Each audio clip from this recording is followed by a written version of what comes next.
Hello friends, welcome to my YouTube channel. So today in this video I am going to show you how to set a pattern screen lock in this device.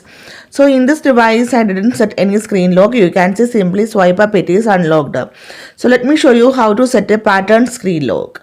For this, go to settings and tap on the option security and privacy.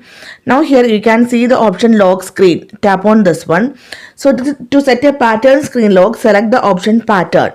Tap on this one and here you can see a confirmation message. Remember this pattern. If you forgot it, you will need to reset your phone and all data will be erased. So don't forget your pattern. So draw the pattern, tap on continue. Again confirm the pattern, tap on confirm.